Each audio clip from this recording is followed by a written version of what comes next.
जय महाराष्ट्र भावांनो. तर तुम्ही म्हणत असाल ह्या पेट्रोल पंपावरती शूटिंग का करतायत, तर आम्ही पुन्हा एकदा टाकी गाडीची फुल करून आम्ही चाललेलो आहे फिरायला. तर मी, मयूर आणि अथर्व आम्ही टाकी फुल केली आता, कारण आम्हाला खूप मोठा प्रवास असा गाठायचा होता आणि आम्ही आज चालू आहे निसर्गाच्या रम्य असं वातावरणात.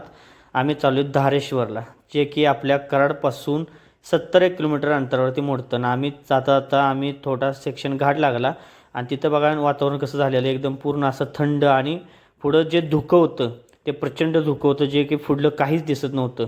मग नंतर हळूहळू धुकं वाढत गेलं ना. आमचं मेन काय झालं, आम्ही जेव्हा जात असताना धारेश्वरचा रोड आमच्याकडून गलतीने मिस्टेक झाला आणि तिथून आम्ही एक 16-17 किलोमीटर खूप अंतर पुढे गेलो. तर ही पुढे जी गाडी होती आम्ही त्यांच्या पाठीमागं चाललेलो, आम्हाला माहीतच नव्हतं ना की काय चाललं. मग आम्ही तिथून टर्न घेऊन आम्ही पुन्हा त्या मॅपला टाकून मग आम्ही ह्या दिशेने आलो. तर इथे बघा डोंगरात अजूनही पुरातन काळातली म्हणजे म्हणजे जुन्यातली घरं, त्यांची कौलं वगैरे ते अजून तसेच त्यांनी माणसं टाकले, इथली शेती.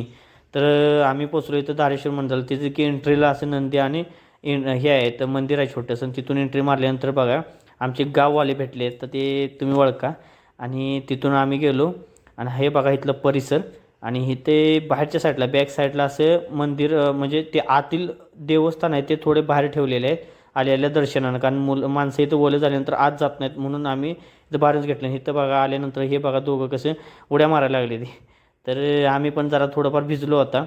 आणि तिथून मग हे बघा तुम्ही आता वातावरण इथं जे आता झूम केलं आहे, ह्यांचं ना आमचं चिडवाचिडवी चाललेलं, त्यामुळं थोडं. आणि हे बघा आम्ही आता भिजलेलो आहे आणि खरंच खूप एन्जॉय असं केला आम्ही.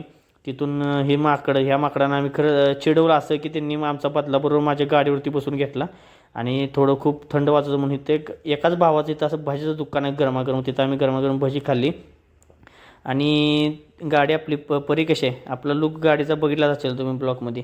तर कसं वाटतं नक्की कमेंटमध्ये सांगा.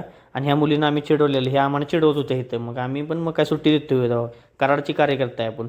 आणि तिथून हे हे मंदिर, हे प्रचंड मेन मंदिर, हे दारेश्वर मंदिर. इथं जेव्हा सृष्टी निर्माण झाली, आम्ही ते चौकशी केली तर असं समजलं जेव्हा सृष्टी निर्माण झाली तेव्हा हे मंदिर बनलं. इथं 5 पांडव आणि राम वगैरे राहिलेले. हे बघा माकड माझ्या गाडीचं पूर्ण हाल केलं. तिथनं आम्हाला भुका लागली म्हणून आम्ही कराड पाटण रोडला जबरदस्त हॉटेल, नाव आहे हॉटेलचं, ते खरंच खूप जबरदस्त आहे नावाप्रमाणे. तिथं आम्ही थांबलो. इथला ॲम्बियन्स वगैरे खरंच खूप खतरनाक होता. ॲम्बियन्सप्रमाणे तिथली आलेली थाळी एकदम बेस्ट, जे की कराडमध्ये कुठेच आम्हाला टेस्ट आवडली नाही, ती आम्हाला हिथं आवडली. आणि खरंच मनापासून जेवलो, कारण भूक पण तशी लागलेली आणि जेवणाची टेस्ट पण ती होती. तिथून आम्ही आता आवरलं म्हटलं तर घरी जायला लागते. तर जय हिंद, जय महाराष्ट्र. कसा वाटला ब्लॉग नक्की सांगा.